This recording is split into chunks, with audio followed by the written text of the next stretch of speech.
People say, well, we have to punish these people. Why do we have to punish China? China's exports to the global south and BRICS countries in March reached a seasonally adjusted annual rate of $1.6 trillion a year.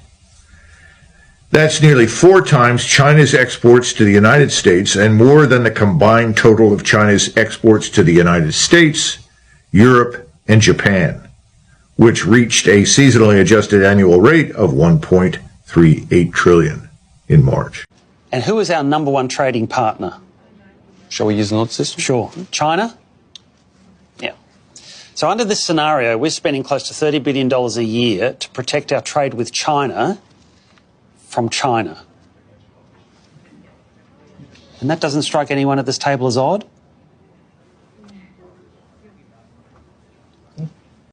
How do you punish China? China has moved on. It has expanded, it is adjusted, it's prepared to deal with us on a far less advantageous plane than the one we previously enjoyed. It's very similar to Russia. Remember, we're going to harm Russia.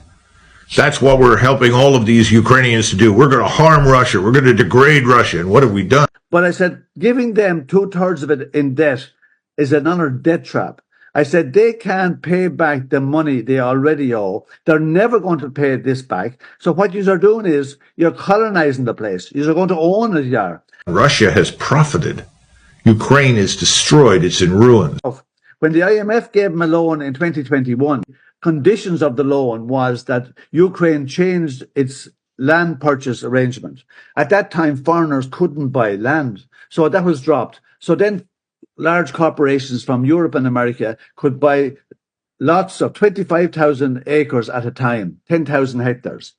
At this stage, European corporations have bought more land in Western Ukraine than the Russians have taken on the east side. The nation is gone. Millions of people have left. It's not going to recover anytime soon.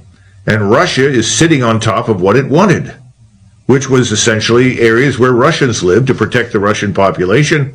And contrary to expectation, it hasn't advanced west because it doesn't want to conquer Eastern Europe. President Putin actually sent a draft treaty that he wanted NATO to sign to promise no more NATO enlargement. That was what he sent us. And that was a precondition for not invade Ukraine. Of course, we didn't sign that. So he went to war to prevent NATO, more NATO close to his borders. We're saddling with a debt. It's a debt trap that they're never going to be able to pay back. We're going to own the place. What the Russians don't own, we'll own, right? And Ukraine's sovereignty is a long, long piece away.